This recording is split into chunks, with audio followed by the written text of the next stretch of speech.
上了，过来，过来，苏明龙，苏明龙。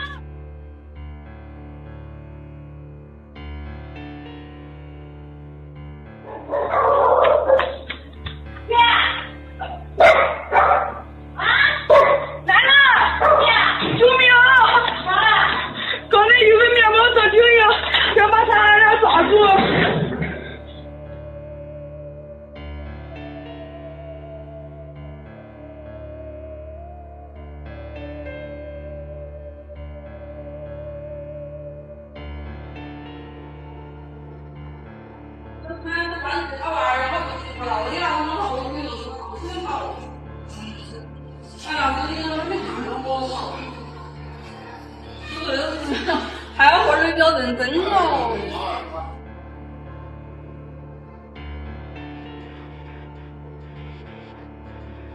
啊！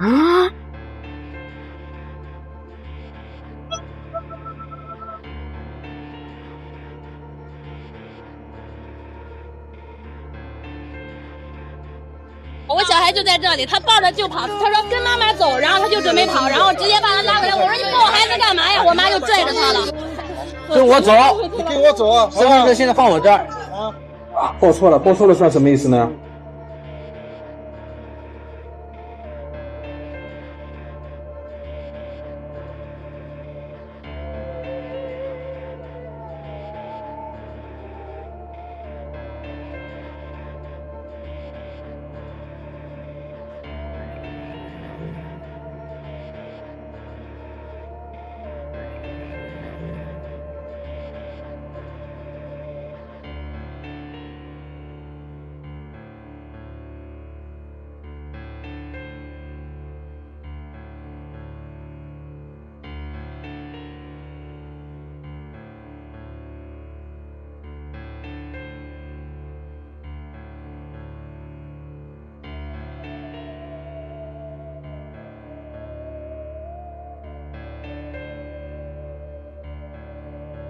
走到前面大概的话5米左右，我女儿就哭了，我就看到，我以为是熟人，然后我就一下就看了一眼，然后看的不对，然后她还不放手，我就一下子就把我女儿拿过来。这2天她也不敢走，我现在都有点吓到了，她现在都每个人都在说有坏人抓她，有坏人抓她。爸爸叫不是？叫你上午。你上午快走，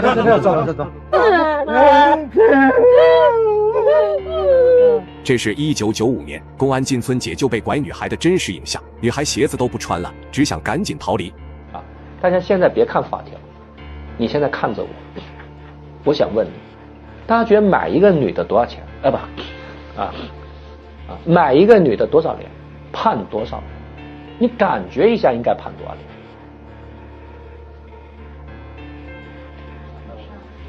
判多少年？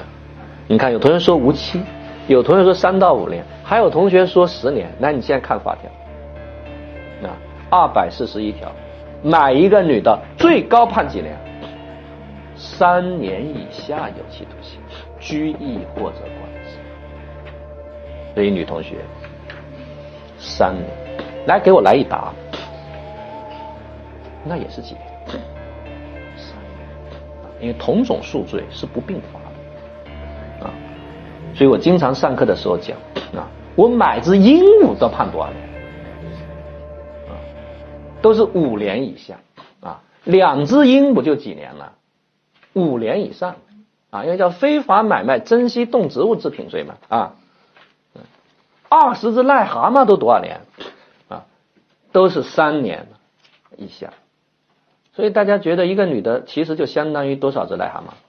蟆啊？20只癞蛤蟆啊，你连鹦鹉都比不上啊，因为鹦鹉都比你贵啊。大家好，我是大王，我是小汪。刚才大家看到的是罗翔关于中国买人口和买鹦鹉的这种法律刑责对比的一个讲课内容哈。后面我会展开结合它内容再谈一谈我的看法。2026年3月21号，一条新闻突然就刷屏了中国的社交网络，就是困扰了警方整整23年的这个梅姨啊，对，终于落网了。这个名字啊，可谓是臭名昭著，尤其对于那9个家庭来说，梅姨这2个字啊，意味着一场漫长的、几乎绝望的等待。这个梅姨是已经非常确定的9个拐卖儿童案件中的重要一环。有的孩子被拐的时候才1岁，等找回来的时候已经成年了；有的父母啊，为了寻子就倾家荡产，四处奔波啊。还有一位父亲在孩子回家之后，依然是年年往广东跑，就是为了解开这个梅姨究竟是谁这么一个心结。对，而且我觉得更诡异的是，警方甚至以前还公开说过，没有直接证据证明这个梅姨是一个真实存在的人，就感觉这个人有点像个幽灵一样。对，甚至连警方这边就关于他的这个画像，模拟画像都画了2幅，相似度呢都不超过50%，这2幅像。就他是谁，他做过什么，他为什么能消失这么久？今天我们就来讲讲这个案子，并结合前面罗翔关于中国买人口这个刑责过低的问题，展开讲讲为什么中国存在这样的拐卖人口的土壤。时间回到2026年的3月21号，广州市公安局正式对外通报说，张维平等人拐卖儿童案取得了重大进展，犯罪嫌疑人谢某某落网。确认他就是这个案件的关键人物梅姨。然后你前面讲过就是曾经公安系统放出一个消息说梅姨这个人是否存在是存疑的，也就是说他可能是不存在的。这个后来经证实说是警方当时故意放出的一个假消息，其实真实目的就是麻痹还没有落网的这个梅姨，让他放松警惕。这个谢某某被逮捕之后经过审讯，他对贩卖儿童的事实已经供认不讳。目前呢，被广州公安机关现在是依法逮捕，案件正在进一步办理之中。这个消息一出来，被拐儿童的家属是纷纷接到了警方打来的电话。有记者采访被拐孩子李成清的父亲李树全，这个李树全呢在电话里就强调说，这次肯定错不了，是真的抓到了。被拐儿童钟斌听到这个消息之后也非常激动，据说激动都呕吐了。他说他一直就不敢相信，就一度以为这个梅姨已经不存在了。哥，现在梅姨落网了，你现在什么心情啊？我的心情现在很激动，我只能说梅姨真的落网了，我真的一直不敢相信，我以为梅姨她已经不存在了，知道吧？没想到今天梅姨真的落网了，我真的很激动。我一起床，我真的激动的差点在吐了，都直接吐了。然后我真的是连忙把这个消息告诉我的爸、我的妈，我的爸爸妈妈还在睡觉，我的妈妈上晚班，我都告诉他的，我说妈，好消息，我说梅姨落网了，真的是我真的，这个人真的改变了我们很多寻子家长的一个家庭。现在我们的家庭被他弄成这样子，我真的是自己很心酸，回到自己的家庭，这20年来终于得到了这一天，终于落网了，真的是心里真的是很激动，很激动。是终于等到这一天了，终于落网了。我家终于等到这一天了，是终于落网了。如果到时候梅姨是吧？如果进行审判的时候，我们一定要到场去接受，让他接受我们正义的一方的审判。另外一位被拐的孩子申聪就是那个在1岁时候就被人从家里抢走的这个孩子现在已经是成年人了。他发了一条视频，说等这一天等了10多年。申聪的父亲申军良在寻子路上跑了15年儿子找回来之后，他仍然坚持去广东调查梅姨的下落，就这个人听到这个消息之后他就说，曾经让多少父母闻风丧胆的梅姨终于落网了。那为什么这些家庭和这些孩子这么激动呢？就是梅姨这个犯罪团伙对这些家庭造成的这种伤害是令人发指的。关于家里孩子被拐的这些家庭的悲惨的经历大家可以去看看电影，包括《亲爱的》还有刘德华主演的这个事故刻画的非常的入木三分。另外值得一提的是最终呢抓到谢某某呢，靠的并不是模拟画像知情人士透露就在过去多年来，这个谢某某长相变化是很大的，与此前公布的这个模拟画像的相似度已经不到30%了。换句话说，那2张流传多年的画像实际上早就不像他了。警方呢最终是通过大量人员进行排查，逐步锁定特征，才在公安部指导和外省公安机关的这个协助下，在2025年发现了谢某某，并经进一步的核实确认身份之后，随后在今年的3月份将其最终抓获。这可以说是一场经历了23年的抓捕。在整个案件里，这梅姨的角色啊，并不是直接去抢孩子那个人，对，就感觉她更是一个像中转啊，或者说出售孩子的那种，就联系上下游的那个人。对，但其实它是非常非常关键的一个环节，可以说需求就是由它来创造的。最近胡歌也是主演了一部关于这个题材的电影哈，这个电影的名字叫《三滴血》，大家可以去看一下啊。其中有一个角色就是闫妮演的老姨，这个老姨的角色就是这个中间人的角色哈，也是关键的人物，也是这个电影中的主犯，就跟梅姨的角色非常相像。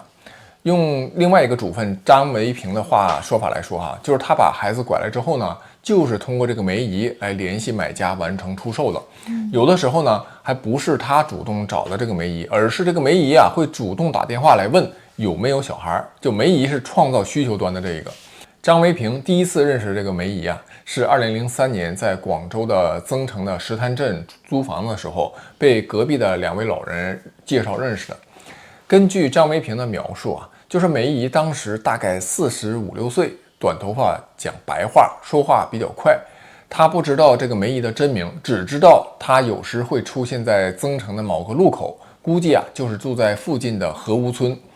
梅姨的化名叫潘冬梅，这也是梅姨这个称呼的来源。她曾经在广东河源市紫金县某村庄生活过大概2年，和一名男子同居。但连这名男子也只知道他这是个化名，不掌握他的真实身份。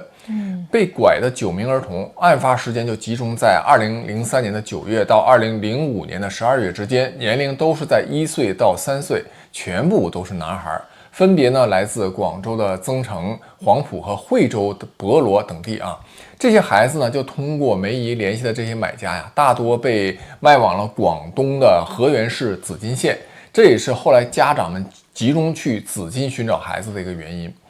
警方在2016年啊抓获张维平等5个犯罪分子之后啊，立刻就着手追查这个梅姨。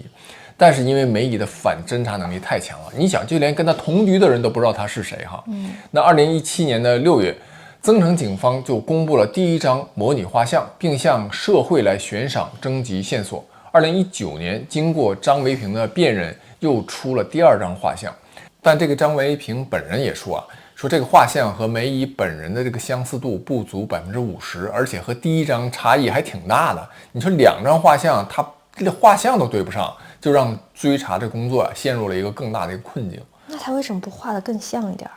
因为肯定是这个画师啊，是通过张维平等等一些人的描述来画这个画像。然后这个描述呢，可能各个人的描述又不太一致也好，或者是说他们本人对梅姨的这个长相的印象本身也比较模糊，只是感觉上是应该是这样，但是画出来又发现这又不太对，这种情况也是可以出现的哈。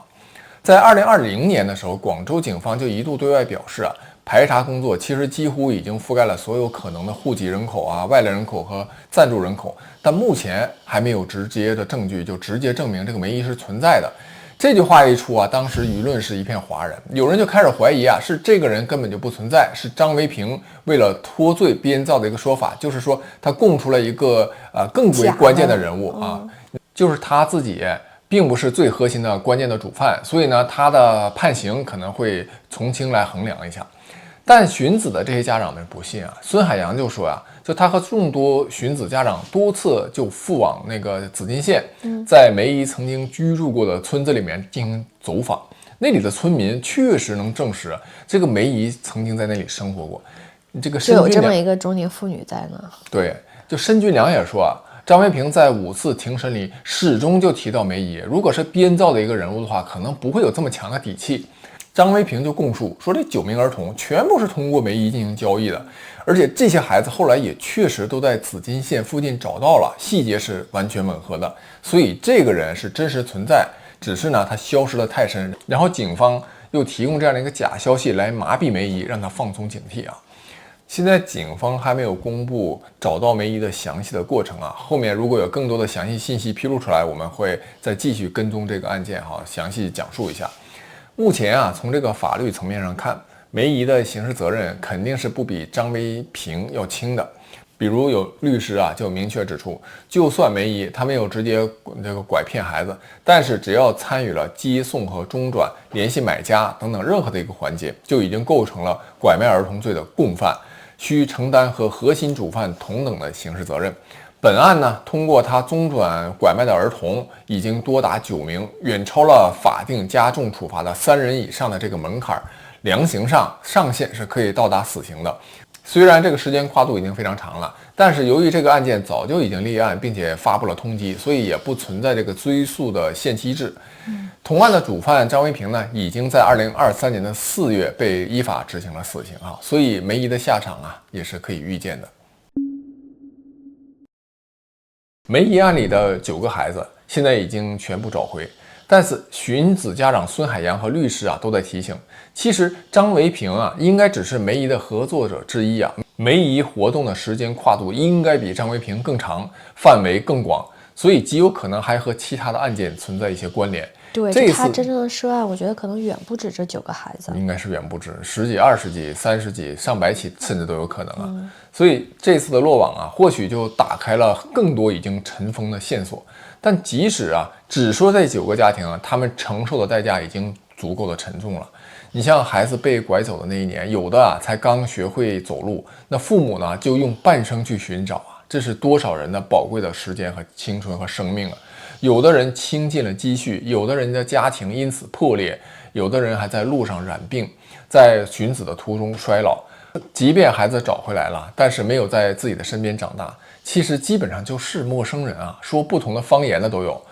而这些被买走的孩子又是在另外一个家庭长大的，认亲之后面对的是2套人生的撕裂。就我前面提到那2部拍的比较好的电影，就是黄渤和赵薇拍的《亲爱的》，还有刘德华拍的《事故》，都是根据真人真事改编出来的，就像纪录片一样的真实，又令人非常痛心。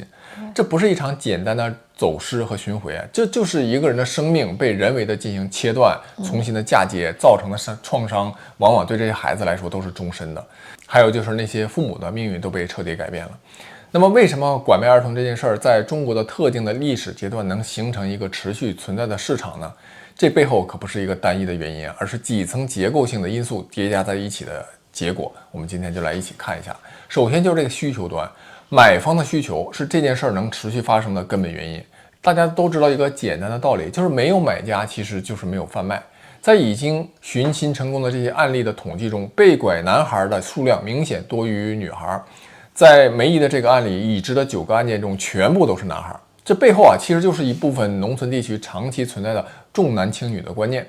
比如传宗接代呀、延续香火这种执念，就催生了非法购买男孩的这种需求。还有的家庭呢，就是因为独生子女政策啊，当时是无法合法生育第2个孩子，又渴望儿女双全，才走上了购买的路。甚至有研究发现，部分农村地区的征地补偿款分配涉及家庭人口，买一个男孩进来就能保住土地分配的利益。所以买卖孩子的理由比大家想的要复杂一些，但是本质上来说，其实根本还都是经济因素。这和我们上一期讲的这个《水浒传》梁山，这个宋江为什么一定要招安，根子上也是经济因素，是不谋而合的哈。计划生育政策的执行期啊，和拐卖儿童犯罪的高发期其实是高度重叠的。政策呢就严格限制生育，但传统观念里这个养儿防老啊、多子多福等等需求，就没有消失。这种矛盾就直接催生了庞大的地下收买儿童的市场。有一组数据啊，就是被拐儿童数量在1990年前后达到了峰值，随后呢就随着打拐的力度加强，才逐年进行下降。当然了，现在由于计划生育的放开啊，还有就是到处都是摄像头，我觉得最近几年应该是越来越少了这种事情。再加上 DNA 技术的完善，以及各种人口信息的不断的统计和联网，所以现在啊，拐卖人口的现象是越来越少了。另外啊，在当年还有一个被很多人忽视的事实是，就是在部分的案例中，出卖孩子的人不是别人，正是孩子自己的父母啊。有统计显示，有相当比例的这个被拐卖儿童其实就是亲属出售的，原因各异啊。有的是因为超生交不起罚款，有的是未婚先孕没有抚养能力，有的是多子女家庭无力供养，最后选择将出生的孩子卖掉。那这些情况中呢，买卖往往就是在熟人网络里悄悄完成的，邻里之间是互相知情，但互相打掩护。第二层啊，就是户籍制度在特定历史时期留下了一些漏洞，这个问题可能是整件事件里最容易被忽视但最关键的一环之一啊。一个孩子被买走之后，首先要解决的肯定是这孩子如何存在于这个社会的问题啊。那在那个年代的农村，答案啊出乎意料的简单，就是补录户口。在过去相当长的一段时间里哈，就是农村的出生登记是非常不规范的，很多孩子出生的时候并没有立即登记，甚至有大量所谓的黑户啊，就既没有出生的这个医学证明，也没有户籍的记录。正因为这个漏洞的存在，所以买来的孩子啊，就可以以之前没有上过户口为理由，通过打点关系啊，补交点材料啊，堂而皇之的就办出一个本地的户口，身份就洗白了，那孩子就能正常上学就医。买方家庭呢，对外也有了一个说得过去的一个解释哈，这就是拐卖儿童市场能够持续运转的关键基础设施之一。就是人贩子啊，卖的可不只是孩子，他们实际上卖的是一整套让这个孩子在新家庭里面合法存在的解决方案。所以反过来想，你就能理解为什么在身份体系更为严密的地方，这种市场就很难运作。你比如在大多数的发达国家哈，孩子出生必须在医院完成登记，出生记录啊、医疗档案呐、社会保险号全部都联网。一个没有合法出生记录的孩子，几乎就没有办法入学，无法就医报销，无法申领任何的福利，连坐飞机都成问题。对，即使在中国，你像沿海的一线城市，也很少出现像这种拐卖儿童的事件嘛。基本上拐卖儿童都是发生在那些农村啊，或者就是18线这种城市。所以买来的孩子很难合法存在的话呢，那需求端就被系统压制了。而且在这些国家里，一个买来的孩子没有办法向对外解释，你说这孩子哪儿来的，也没有领养的或者出生的一些证明，那就有可能被追究、被调查哈。这不是发达国家什么人更善良的问题，而是制度本身就让这个犯罪的收益大幅降低了。第三层啊，就是农村的熟人社会的共谋式沉没。很多农村地区具有一种特殊的封闭结构，就大家都是熟人，外来的异动呢，其实很容易被注意到，比如谁家多了一个孩子。但同样的哈，因为大家都是熟人嘛，而且这是人家的家务事儿，这种心理就让很多人选择不去多管。在有些地方啊，那村干部更是会参与这个隐瞒，为买家出具各种证明材料啊，这个孩子的合法来源。第四层啊，就是早期的执法和技术系统的严重不足。在1990年代，那全国是没有 DNA 数据库的，也没有联网的人口信息系统，摄像头也少。对，跨省案件几乎全靠人工协调，效率极低。一个孩子被拐到几百公里外的农村，家长去找的话，那语言不通，人生地不熟，根本就没有门路。而且还经常被骗、被骂、被打，犯罪的成本呢就可以说极低，被追查的这种概率也比较低。这反过来又助长了更多人铤而走险，因为在这些人贩子看来，他们好像没有伤害人命嘛，就觉得这是一个又简单，然后又能发财的这么一个致富之路。转变呢，主要就是在2009年之后开始发生的。公安部建立了一个全国打假的打拐的一个 DNA 的数据库。家长呢只需要采血，系统就能自动化对比找回儿童的基因。此后啊，全国的公安联网系统就逐步完善了，这个天眼工程是覆盖越来越广。互联网和社交媒体也让寻亲信息得以跨越地理边界，快速的传播。孙海洋找到孩子就是著名的一个寻亲的案例嘛，就是因为当年拍下的一段寻亲视频在网上流传，最终呢被知情者看到了。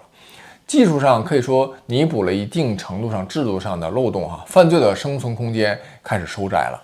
需要客观说明的是啊，在过去10到15年，中国的打拐力度已经显著加强，大规模拐卖儿童的案件确实已经明显减少了。当然这是各种因素叠加之下哈，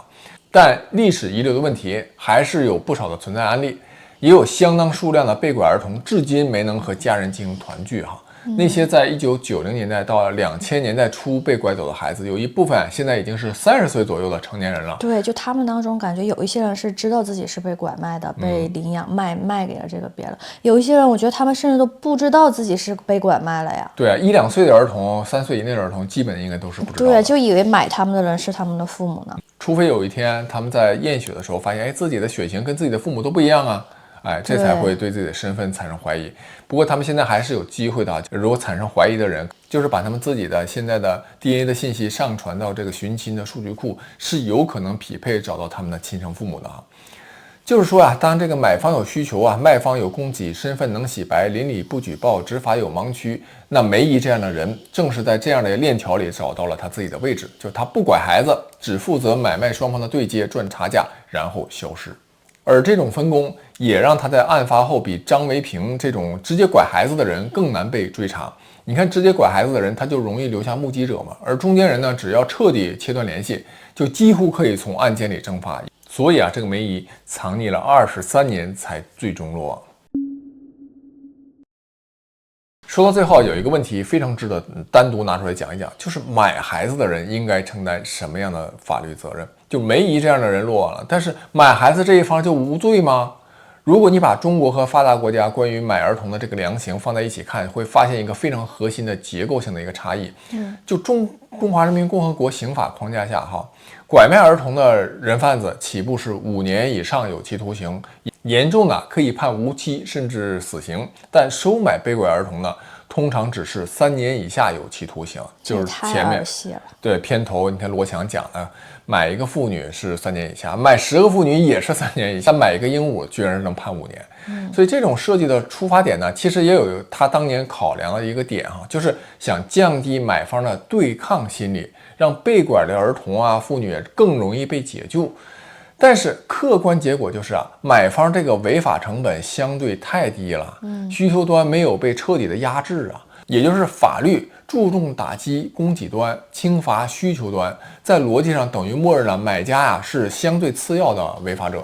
发达国家的处理方式就是另外一套逻辑了，而且几乎是统一的，就不区分买和卖，只要你参与了这个链条，就是这个犯罪的一部分。对，你看在美国根据这个他们的法律体系就并没有一个单独的买儿童罪，因为根本就不需要。人家就是说，你只要参与了拐运、买或者卖中的任何一个环节，就会直接认定为绑架或者人口贩运，量刑呢通常在20年以上，严重案件可以判终身监禁。英国呢也是同样的思路只要涉及到非法手段获取儿童，不论是买家还是卖家，最终都会纳入人口贩运或者现代奴役体系，最高判终身监禁。也就是说，你买一个人口也可能被判终身监禁德国和澳大利亚在各自的刑法体系下，买儿童同样会落入什么诱拐人口贩运或者非法监护等重罪的范畴，动辄是10年以上甚至25年。真正的差别所以不在于这个刑期的数字而是在于法律如何定性这件事儿。中国呢，过去的逻辑就是通过降低买方这个处罚，换取解救儿童的配合空间。而发达国家的逻辑就是，只要你花钱获得了一个被非法剥夺自由的孩子，你本身就是这个犯罪体系里的一部分，是需求端直接驱动了供给端嘛，所以必须和人贩子一起承担高强度的这种刑罚。换句话说，在发达国家买孩子在法律上等同于参与绑架和人口贩运，可以说这种行为是一个足以毁掉别人一生的重罪。所以在中国我们希望法律能够更加严厉对待买人口这个环节，切断需求的链条，重新定义买儿童和妇女的性质。好，本期就讲完了，下期再见。下期再见。